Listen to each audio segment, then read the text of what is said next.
Welcome to Lynn Cullen Live, talk radio without the static. Email your questions and comments to lynn@pghcitypaper.com. And now your host, Lynn Cullen. Hey there, how you doing? Welcome to December 4th. Hey. You know, I'm of two opinions. I can't take much more. That's one. And the second opinion is we have got to get into the streets.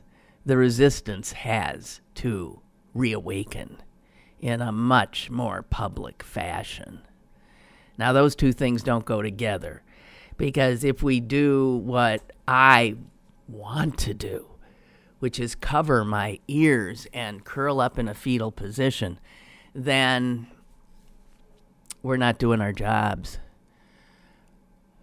But I know that everybody's just exhausted and overwhelmed, because it really is impossible to keep up with it all. So I'm hoping to get my energy back up, because I have to tell you, between the tax plan and the president's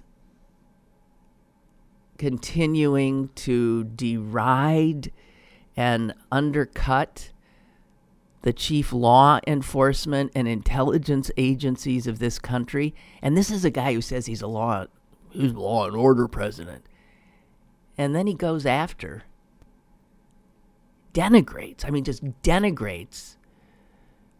the Federal Bureau of Investigation. He denigrates our intelligence agencies. He denigrates every institution in the nation.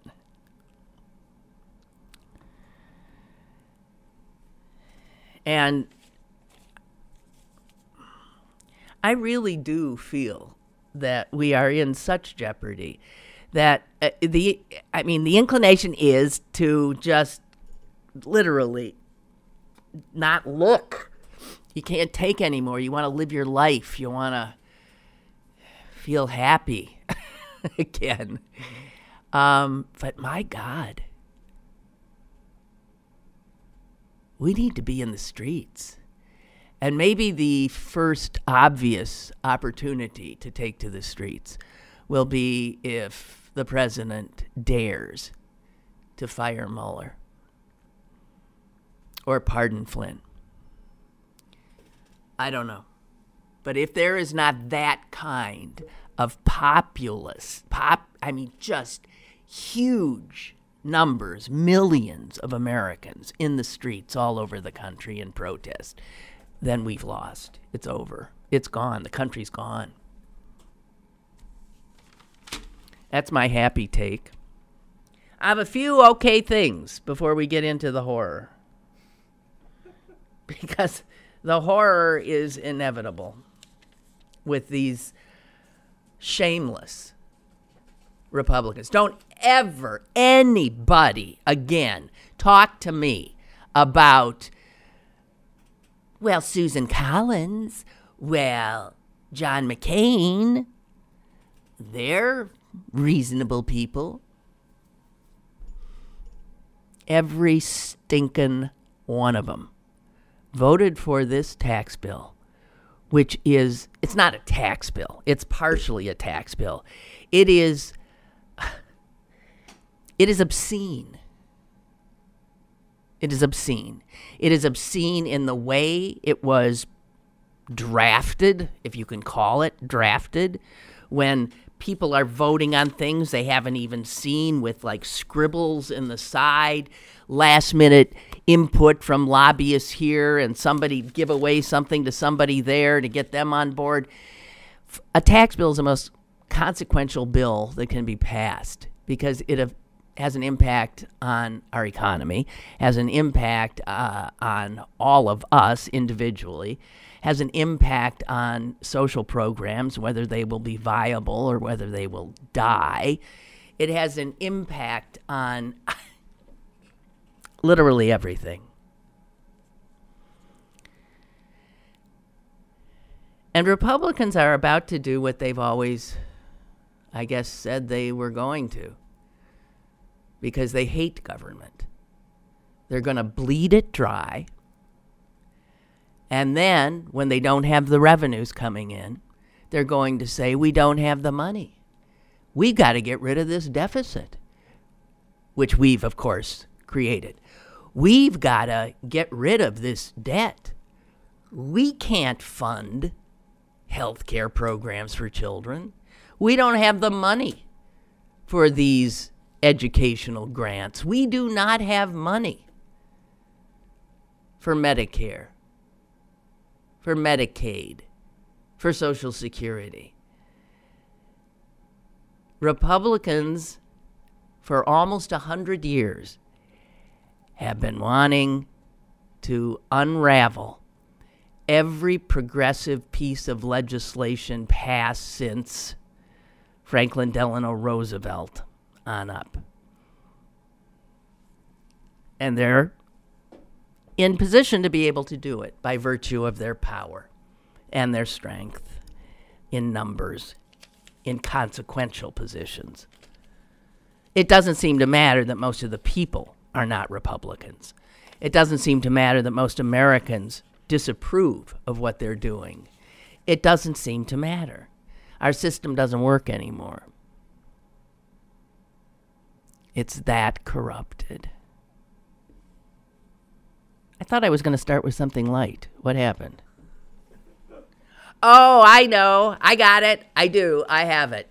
And it's government oriented, but a little closer to home. It's Harrisburg. I actually have a few things from Harrisburg today. It's Harrisburg, the great capital of the Commonwealth of Pennsylvania. This is how government works. Some high school students in the eastern part of the state, and I think this is brilliant, and if a teacher sort of got this going, good for this teacher. But they said, you want to know how government works? Let's try to do something. Let's take an issue to the government and see it through. Let's champion it. Let's do the research that needs to be done. Let's do the heavy lifting of lobbying. Let's do it. High school students. So they did. Now, they had to come up with something to do, and they came up with something that, of course, is not all that consequential, to say the least. But they wanted to see if they could get a bill passed, which would designate a certain salamander as Pennsylvania's official amphibian. Now, these kinds of bills are easy to make fun of, obviously, but it's also the kind of bill that would allow a high school class to have this exercise in government. And so they chose this particularly repulsive-looking creature, which is, by the way, also called the snot otter. They chose it for actually a very good reason. First of all, it is threatened because its natural habitat is being destroyed by, guess who? Yeah. And its real name is the Eastern Hellbender, which is also pretty goddamn cool. What's your state salamander? Well, my state salamander is the Eastern Hellbender. That's pretty cool. So snot otter, if you want to actually get into it. They really put this together. And they were on track to get it done until 2 weeks ago. The story's beyond belief. The bill to make the Hellbender, the state amphibian, breezed through the state Senate. 47-2. I don't know who the two were or what their objections were, but these kids had actually made a strong case, had gone door to door in the Capitol, and they were on their way. Next stop, the State House. And it is there that they ran into trouble. Because it turns out that somebody got to the House's majority leader. A Republican, of course, because aren't all leaders in all capitals Republicans now? Yeah. It got to the House majority leader, who apparently had very strong opinions on hellbenders, and decided better than a hellbender was something called the whirl salamander. The kids were stunned. The kids were stunned. What? What? The whirl salamander was named after some guy who lived in Indiana, PA. That's the home of Jimmy Stewart. That's what it's most famous for. He first spotted this thing in 1911, and he named it, of course, being a modest man, after himself. So it was his friggin' salamander. Some guy named Somanik, who's 75 years old, a retired telephone company technician.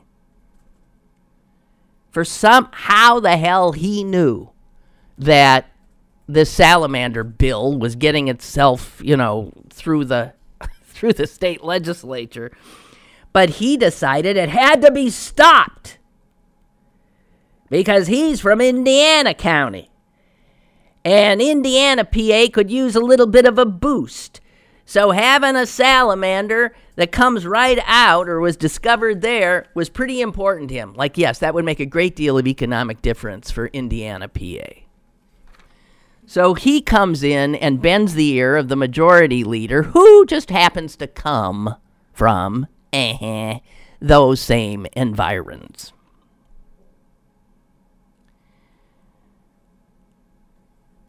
His district includes Indiana.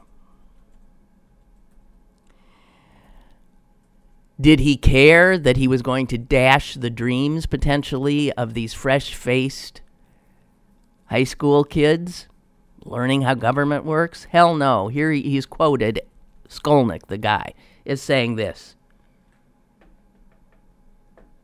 What was it the Rolling Stones said? You can't always get what you want. But he wanted what he wanted. And I got to tell you, even hardcore veterans of Harrisburg maneuvering were stunned.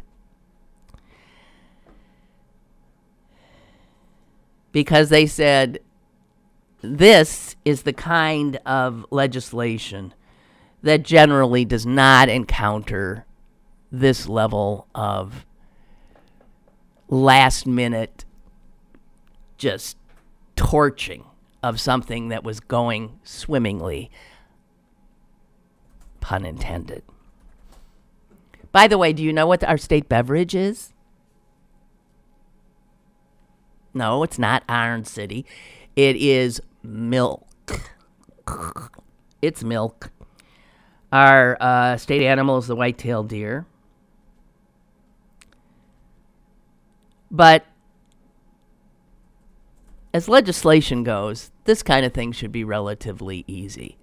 But never underestimate the ability of the geniuses in Harrisburg to turn even this bill into a classic political mess.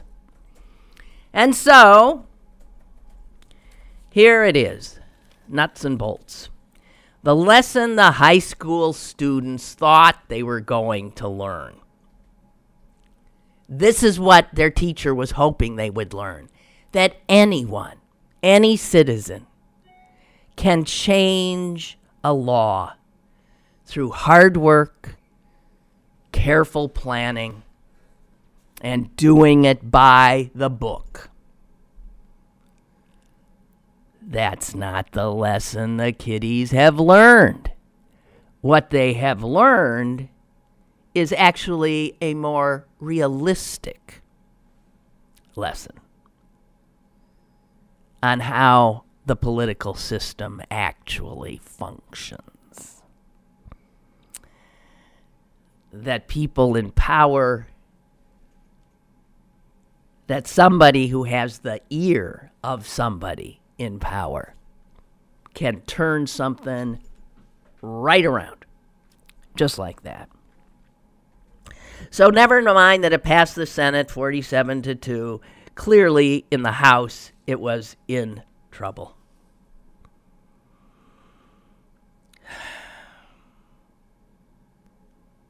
So I don't even know. The kids are deflated. Here's one saying, it's definitely been an eye-opener. It's kind of crazy to me how quickly the tables can turn. Yeah. Welcome to your government. So I don't even know. I mean, if you look at the two salamanders, by the way, there is no doubt that the hellbender is the better. I'm serious. I'm serious. The kids are back in the right amphibian. Okay? And this is pretty goddamn outrageous. I don't want to live in a state that chose Whirl's salamander over the hellbender. Whirl salamander, this thing that was first discovered in 1911, supposedly, is a 6-inch bluish black thing that hides all day and at night creeps out and eats slugs.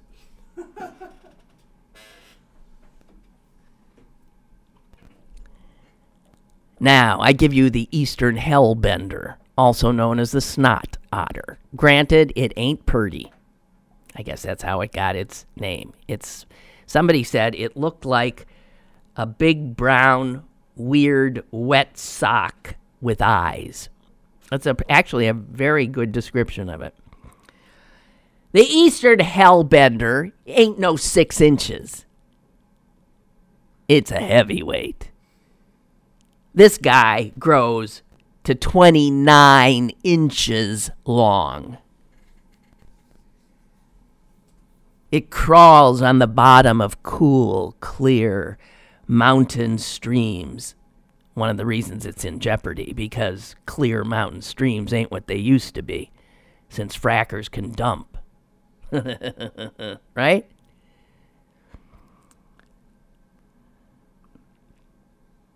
It ranges from Alabama to New York, and it feeds primarily on crayfish. The eastern hellbender is near threatened status due to habitat loss. As I said, cool, clear, oxygen, bountiful mountain streams just ain't what they used to be.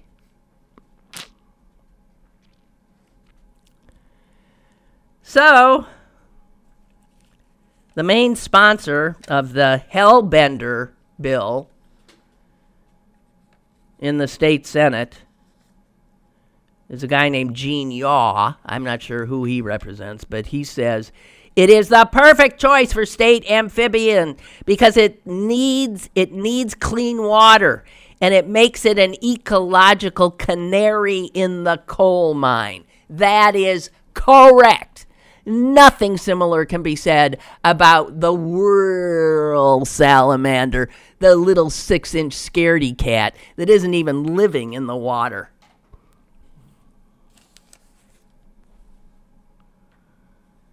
So, I don't know. I don't even know where this stands now. That's all the information I have. I don't know if it came to a vote. It hasn't. So, I mean, if you want to get active in politics today, would you call your House rep and tell him, Hellbender, hellbender, hellbender. Come on.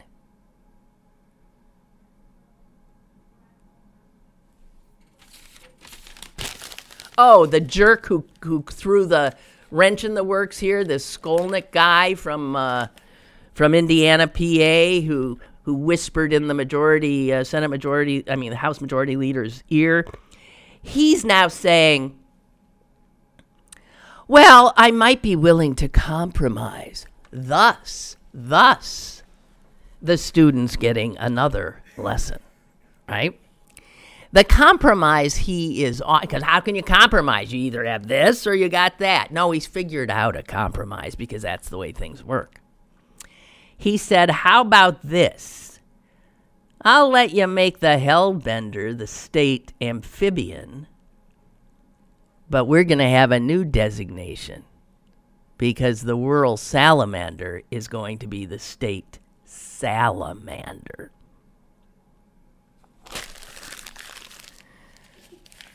As I said, I don't know where any of it stands, but there it is.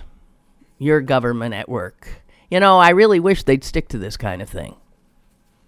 They screw this crap up too, but at least it doesn't have that big an impact on us.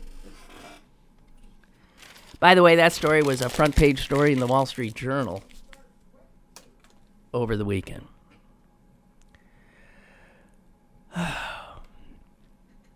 A little more serious out of Harrisburg. I want to clue you in on something here. I read a lot of newspapers and stuff. I never saw this. And I don't watch local television news, and I wouldn't have seen it, I can assure you. Shut up. What's going on here? Why is this on? What's happening? Go away.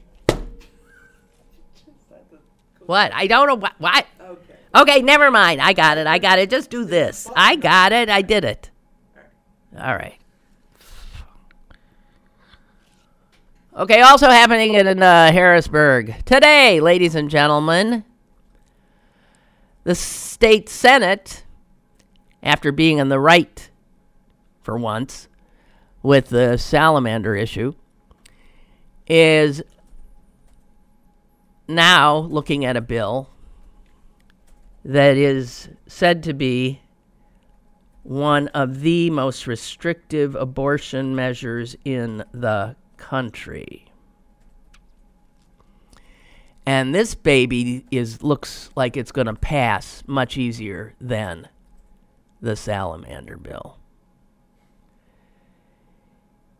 Here's what's up. It could happen as early as today, the first getting out of its pathway greased. It bans abortions after 20 weeks. Except in the rarest of circumstances, and they don't even say what would the rare circumstance be, given that there are no exceptions for rape,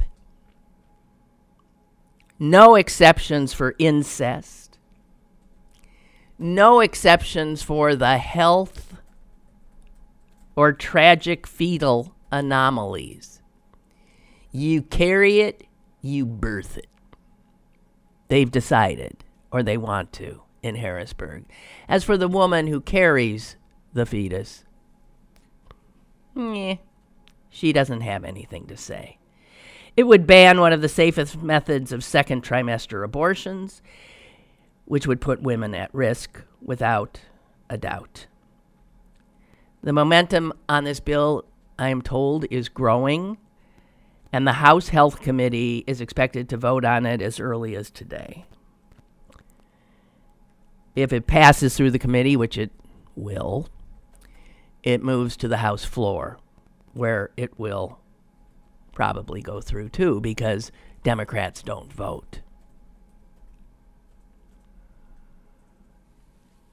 So, another reason to call your representatives and senators in Harrisburg if you want to become citizens and save this nation. Two things you can talk to them about: salamanders and women's bodies.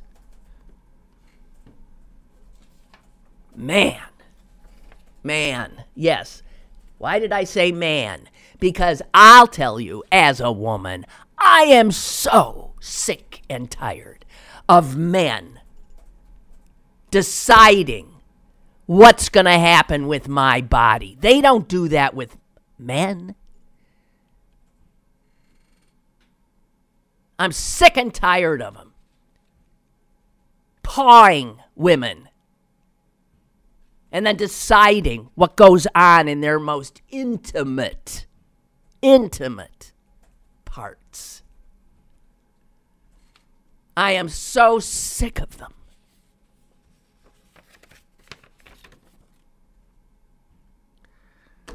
Okay, I got one more good news story.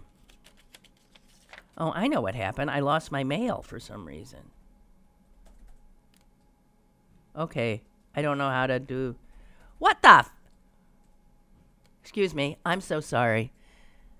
My son had my... And it's back on his stupid thing. What happened to my... Where's my window? My thingamajiggy. How'd you do that? You said you hovered. Oh, hover at the bottom of the screen. I am hovering. Like, just did you? I'm hovering. I am hovering. Hover, hover, hover. I'm hovering. I'm hovering. Oh, God. Wait, there we go. Yeah. Only fingers under the age of 35 work on computers, apparently. What were you doing that I didn't do? Nothing. I don't know. Hard to describe. Magic touch. What can I say? Okay, yes, right. I'm telling you, it's a youthful touch. Okay,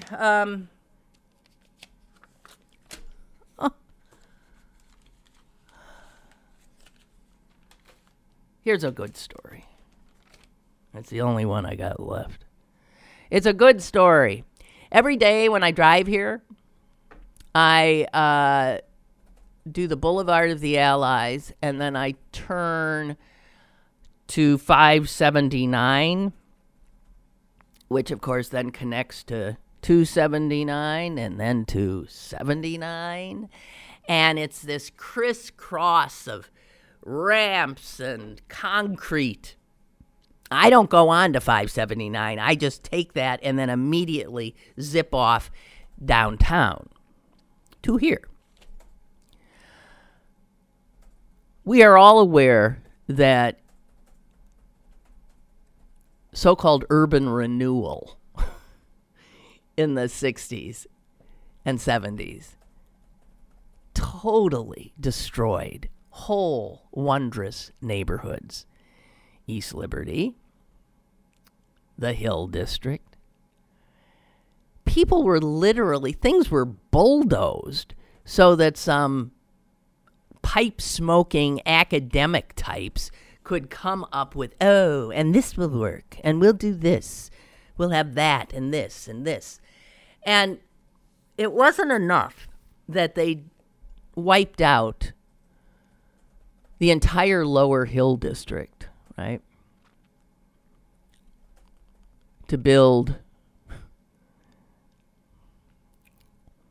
a pleasure palace, displacing people and businesses, neighborhoods, gone, wiped out. But then to add insult to injury for the survivors in the Hill, they decided to make this crisscross of roadways for the suburbanites so that it was easy to come in from the north. Easy if you were in the east to head out to the north. And to hell with those black people who lived right there. You could sort of see what was left of the hill as you blew by at 65 miles an hour.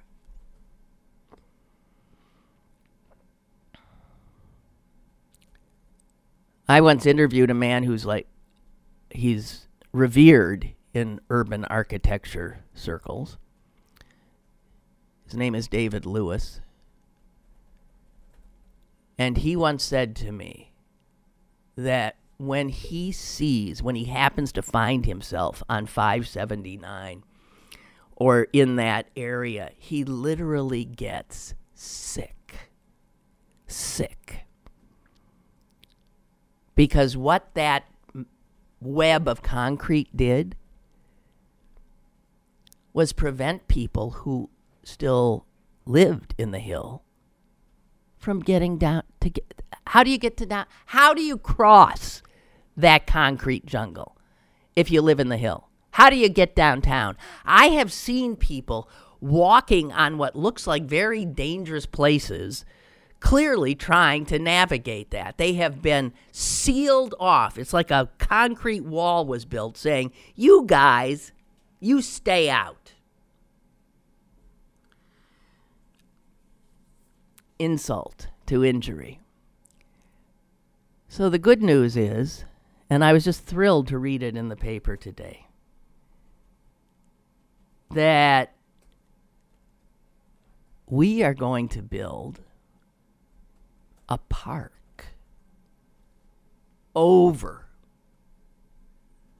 those friggin' highways. We're going to build something over it with water features and stages and meeting places and greenery, a beautiful spot, and with walkways so that somebody can walk from what's left of the Hill District and walk across and above the hideous concrete mess underneath and come right down into the downtown. Been a long time coming. We're always making messes. I'm sorry. Always making messes. That was good news. Can't wait to see it. And not only that, it'll be beautiful. So instead of that, you will see, your eye will be drawn to something beautiful that's alive, with people, with music, with meetings, with protest, with picnickers, maybe a restaurant. Who knows? There's going to be life there again.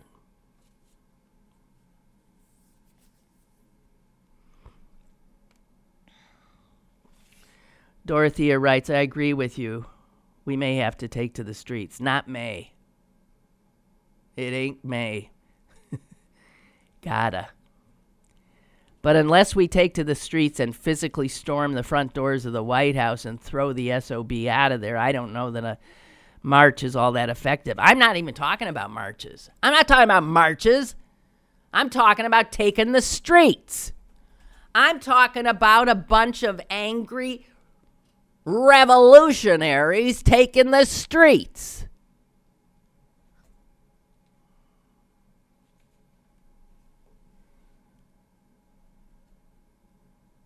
I'm talking about making ourselves unforgettable. I'm talking about a constant presence in the streets. Slow it down. Take it over. Anything we have to do. I agree. Marches don't do anything. We need a constant presence.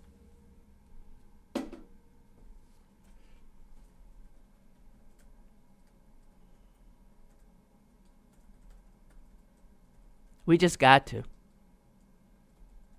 Maybe I'm talking revolution. We got to stop playing by the rules because they don't. I'm sick of us being the only ones who are supposed to behave properly. I'm sick of it. What's it gotten us? Oh, but you have to take the high road. Oh, yeah? That low road's looking pretty good to me now. You get a White House. You get a Senate. You get a Congress. You get state houses. You get pedophiles elected. No problem. You can't be any lower than the Republicans are now. Lower in terms of moral standing. You can't. They are despicable. And they parade around. Do they look remorseful or embarrassed? Ashamed? Do they equivocate?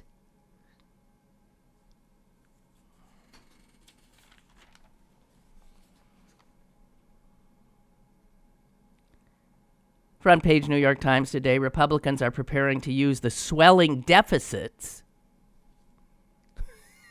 which they just happily added to with their disgusting, immoral bill, as rationale to pursue their long-held vision, undoing the New Deal. Ha! Undoing the New Deal. Next thing you know, they're going to be saying, we want child labor back. We want women. Not only do we want them to control their bodies, we want them back in the friggin' kitchen.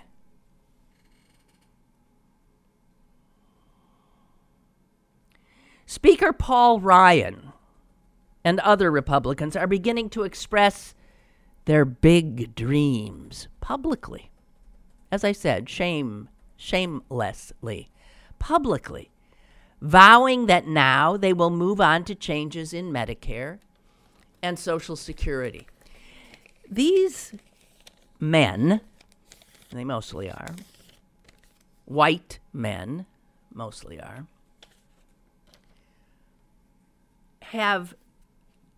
they have no hearts. They despise the poor.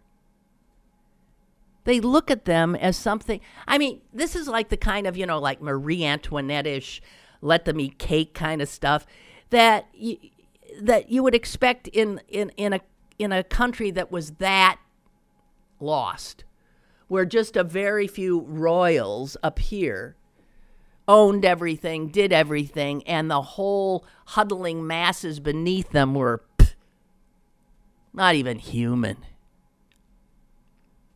We are so close to that. I have two quotes here that ruined my weekend. They come from two very prominent Republican senators, and how either of them could have uttered these words, I literally cannot comprehend how they can do it and then go to sleep. How they can do it and feel that they are honorable men. How they can do it and say they are Christians. Or in the case of, I guess Mormons are Christians. One of them is Hatch, a Mormon. He's talking about the CHIP program. The CHIP program, which is unfunded now, has been unfunded since September because of Republicans.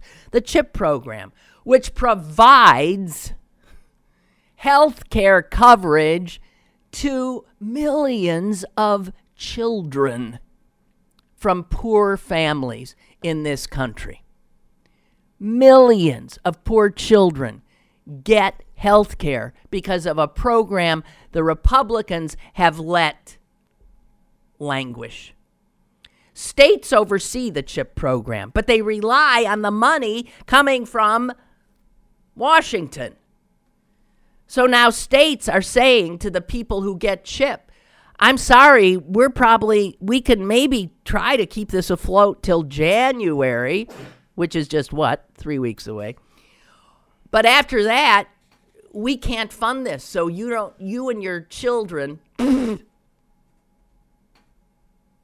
have no insurance, no access, because we know you don't have the money.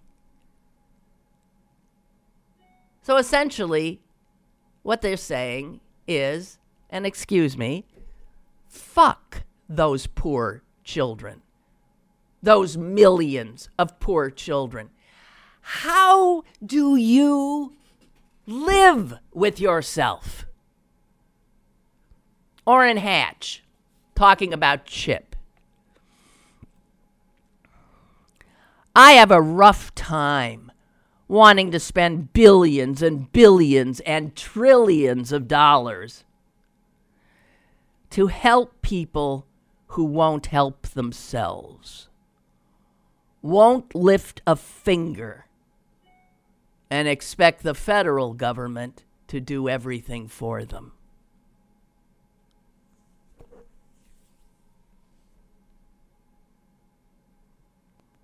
These are children. These are millions of children. And let's say he's talking about their parents. It's the children who suffer. And let's say he's talking about their parents. This sense that Republicans have, that if you're poor, it means you're lazy, is so disgusting. So unreal. The hardest working people in this country are poor.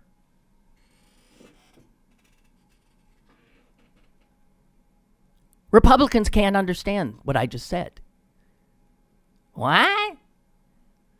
The hardest working people in this country are poor. They work 1, 2, 3, 4 jobs, desperately trying to keep a roof over their heads and their children clothed and fed.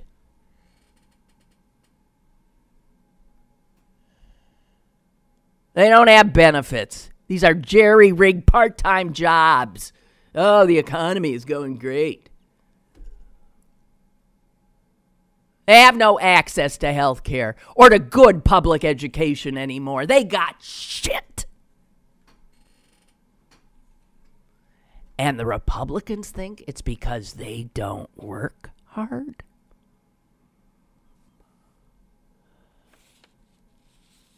Let me read this to you one more time. These are the words of a despicable human being.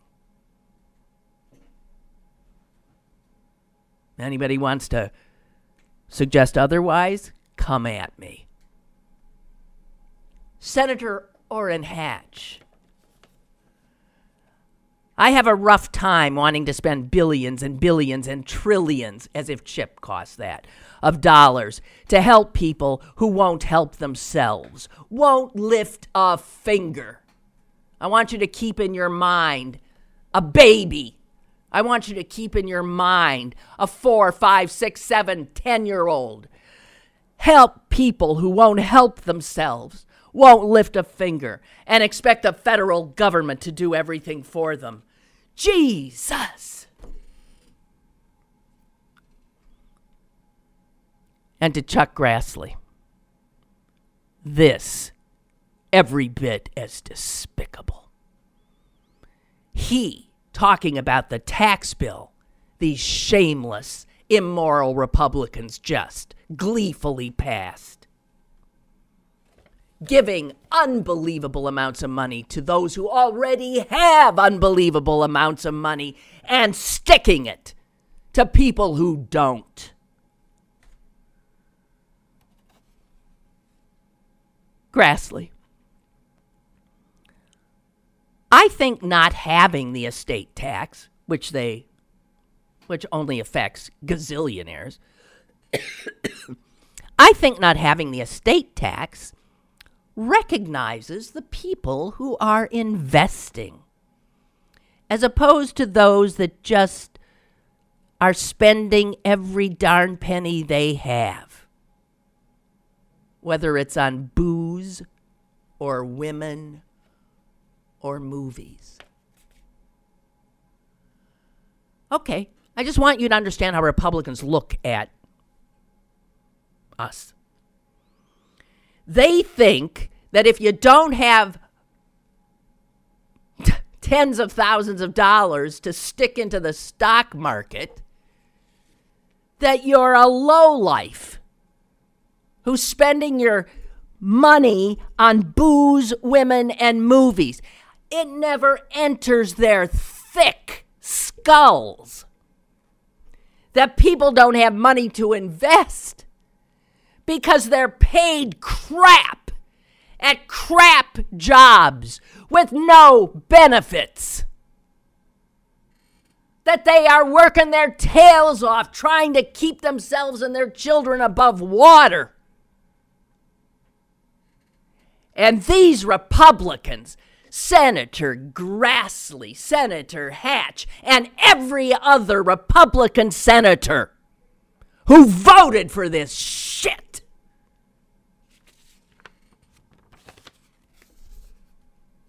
they don't get that they are the despicable ones, the total riffraff, the morally obtuse, the destined, and God, I don't believe in it, but I hope to hell there is a hell, because, man, every one of them's going there. Christians, all. Caller, go ahead. Hey, Lynn, it's Mike in D.C. Hi. So I was on school lunch programs all through grade school and high school probably, and was on food stamps and put myself through undergrad and graduate school. So this is where this is coming from. And I spent a lot of time thinking about it. But I think people the haves, who condemn the people who don't have it, are so afraid of not having it that they can't face the fact that what they have is just luck. Because if that's true, then they could lose it all. Yeah. But if it's something that I did, then nobody can take it away from me. But how if a lot of these guys, it's inherited wealth, for God's sake. Right. I mean. Right. But it's not luck. It's something they did. It's something their parents did. And those poor people, well, they just didn't do it. And so people are so afraid of being poor. And I don't mean senators. I think they're just saying this now because the base says this. They're just saying it. If the base was saying something else, they'd be saying that. Yeah. Their base believes this. This isn't even people we elect believe it. It's millions of people in the store, in the grocery store, in your families. You know what? Poor people. Right. It's people who themselves are poor, but they might be white. So they get to look down on the black poor people. Because the hope that someday I will be able to rise above this has more value than my kid having food. They're afraid. You know. And I've been that poor, going without food. I've been that poor. So I know what it's like. I know what that fear is like. To never catch a break. Just when you think you might get ahead, your car breaks down. Just when you think, hey, my school's paid, they come and say, oh, you forgot about this. Just when you think you're a little bit ahead, something comes along and pushes your head under the water and says, fuck you. Yeah. And then you still got to get up the next day and go to your 3 part-time jobs because you can't find a job that's full-time. I have so been there. You know, when I used... There was an article in the New Yorker the other day that said that's really what the hatred for Obama and the federal government is about. It isn't about race. It's about people getting something that I'm not getting. And how dare they get something that I don't have? Which is the definition in my mind of the two parties. One party says, if he has it, we all should have it. Yeah. And the other party says, well, if I don't have it, nobody should have it. That's sort of right. I'm just blown away that these are the people who have our country by the throat right now. These are disgusting human beings. I'm sorry, disgusting. And they say it with such pride. They have no shame. None. No shame. They're talking about kids and food. No shame whatsoever. You know, I have a friend who has a job. I don't want to over-identify or anything, but she helps to counsel people who are, have health issues and don't have a lot of money, and and what they need to do to live in a healthier way. And I was talking to her yesterday, and she says, like, I'll say something like, well, you should definitely have more, fruits and vegetables. And she said, and they will say, well, I don't have any money this month. At the first of the month, I can try. But she says it's been such an eye opener for her. She said, "My God, they buy groceries once a month, and it has to last them for the month. So you don't get fresh food. You get, right. And then to get to a food bank, well, is there a food bank nearby? I have no transportation." And she said, and they're all so polite and so sort of accepting of this. They don't scream. They thank her for whatever advice she has given them. And she walks away just devastated. She's unbelievable. It's tough being poor. It is tough being poor. There's not a harder job in the world than being poor. But if it's just luck, and it gets back to my previous point, if it's just luck between how the family you were born in and the family I was born in, if it's just luck, then it can happen then to me. That's scary because someday I could be poor. Yeah, I hear you. Thank you. Thank you very much. Bye. Bye. We have another call. Hello, caller. Hey, Lynn. John Hi. from Greensburg. Hi. I know last week I did argue against being quite as pessimistic as you were in the mood to be. I guess I can argue a bit of the converse in the sense that I'm absolutely in agreement with you about the haplessness of the Democratic Party. I think it's been said that Republicans have totally forgotten the loyal part of loyal opposition. The Democrats forget the opposition part. Right. Yeah. I mean, and I loved President Obama. Loved him. But how is it, for example, how is it that Mitch McConnell was able to steal a Supreme Court seat? And President Obama didn't make an campaign issue out of it. You tell me. I mean, we don't fight. That smirking, shifty-eyed goon, and you had President Obama, telegenic, amazing smile, likable. I mean, he should have buried McConnell on the issue to the point where he should have simply said, "You haven't done your job." Merrick Garland reported to the Supreme Court. They've refused their advice and consent. You have Chuck Schumer and Nancy Pelosi. Chuck Schumer just said he still wants to work with the Republicans. There's still a willingness to be bipartisan. What? No, I know. Excuse I me for agree. getting a little blue in my language, but what the fuck are you talking about? Well, I agree. They don't want to be bipartisan. Right. It's absurd. It's insane. Yeah. You have Orrin Hatch saying they don't have the money to fund CHIP, children's health insurance, and they've got this scheme in the Senate to. Well, first of all, they're not even pretending that the bill is revenue neutral, which it supposedly has to be in order to pass by reconciliation. They're just making up the number. I know. Because the rules don't apply when they're in the majority. No, they don't. But you have them, wanting to completely throw the individual insurance markets into chaos by, repealing the individual mandate, forcing many people, making insurance unaffordable for many people, and giving tax cuts to the corporation, massive corporate tax cuts, and to the very upper echelons of our society. And at the same time, you're going to have the tax cuts expiring for everyone else. Yeah. And they can't. And they're saying they still want to be bipartisan. I mean, come on. That's the definition of hopeless. Right. That's Charlie Brown getting the football yanked away. That's right.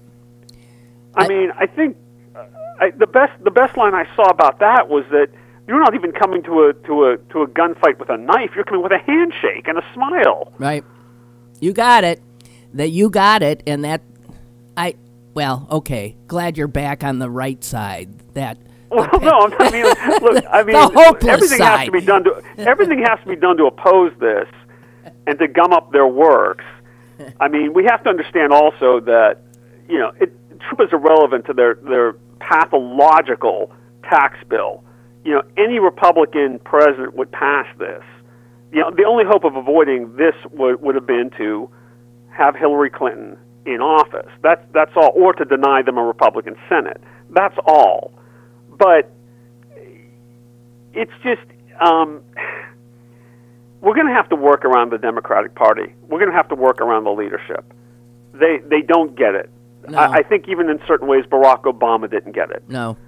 Well, he wasn't a party guy. It was all beneath him in a way. He never wanted to do the party crap or the this and that. Well, and the party that really work. suffered. The party really suffered because of it. Hey, John, I got to go because I want to get emails in before our hour runs out. Gotcha. And thank Gotcha. you so much. Bye-bye. Bye-bye. Bye. Ansel writes, listen to this. When the economy tanked in 2007, thank you, George Bush, I lost my job and my health insurance. But the CHIP program gave my kids insurance.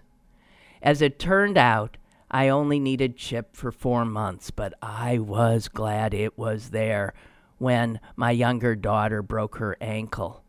And it just allows you to sleep at night, right?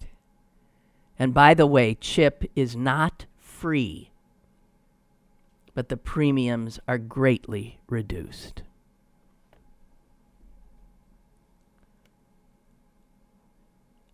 Mark writes, well, they did it. They passed an absurd, hand-modified 385-page bill in which they had just 2 hours to know what was in it. Some of them know they are actually destroying the social safety net in the guise of a tax bill. I am sure that you have noticed that they just did what they have ranted and raved about the Affordable Care Act, rammed through by one party. No chance to read it, no hearings, no debate. Wait, I got to stop you there because that argument, that equivalency between what the Democrats did with the ACA and the Republicans with this doesn't wash at all.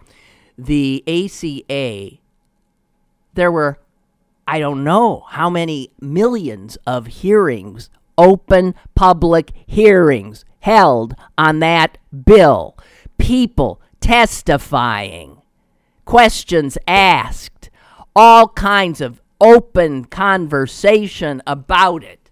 The Republicans refused to have anything to do with it. It was one party because that was the only party supporting it, but it wasn't done behind closed doors in the dead of night with scribbled things in the corners. It was not. It was done using the rules as they're supposed to. What is it the McCain's always bitching about? The order, regular order. The ACA was done with regular order. The Republicans, a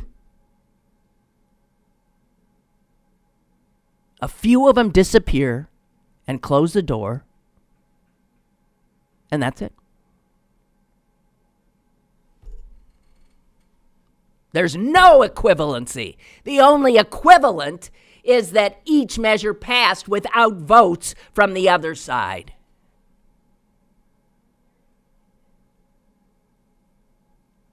Mark says you are right. The creation of more debt provides the rationale for cutting Medicare, Social Security, as the debt will return to being a ticking time bomb. Yeah, they'll go back to their debt rhetoric.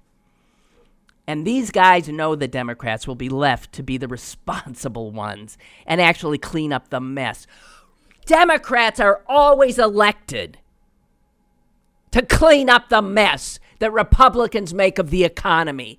And they spend their entire time in office, in the White House, or in the Congress, simply picking up the friggin' mess. They don't get to move it forward. They just go back and pick up the mess. And if there is to be another Democratic president and Democratic Congress, that's all they're going to be able to do too.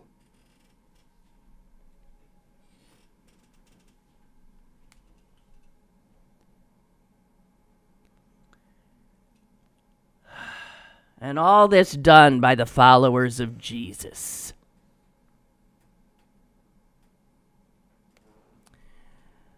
I'm running out of time, but I just want to get these few guys in.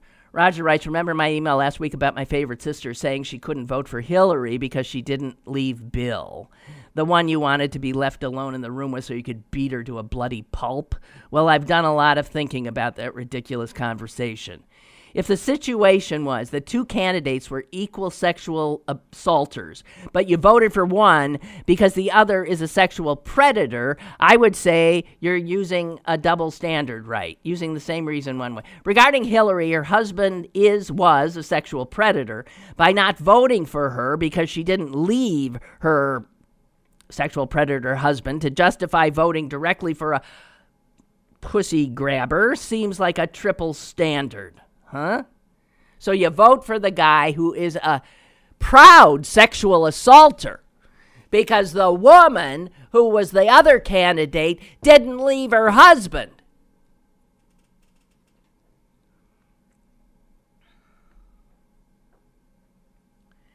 For all women who are Catholic, Muslim, and Jewish, where women can't be priests, preachers, and rabbis, have been successfully indoctrinated too.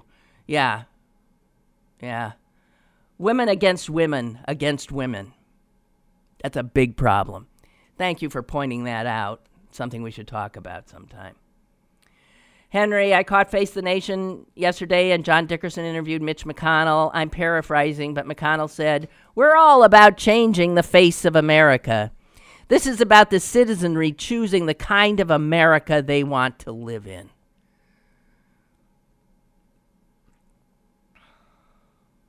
Yeah, Henry says he wants this country to be a God-fearing, white, and two-class, very rich and poor, with men in charge and women barefoot and pregnant. Oh, God, guys, I don't know. God help us. I really am. You can feel my rage. It is eating away at me, and we're gonna have to do something serious. I can't stand by and let my country that I've loved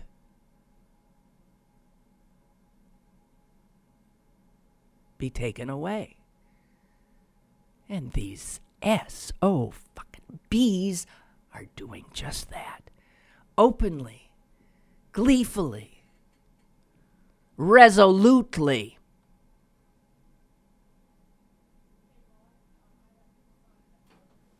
All right, I'm done. I am so done. Bye. Thank you.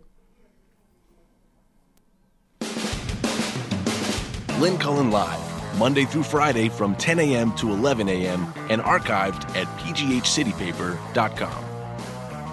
The opinions expressed on Lynn Cullen Live are those of the host and do not necessarily reflect the viewpoints of Pittsburgh City Paper or its advertisers.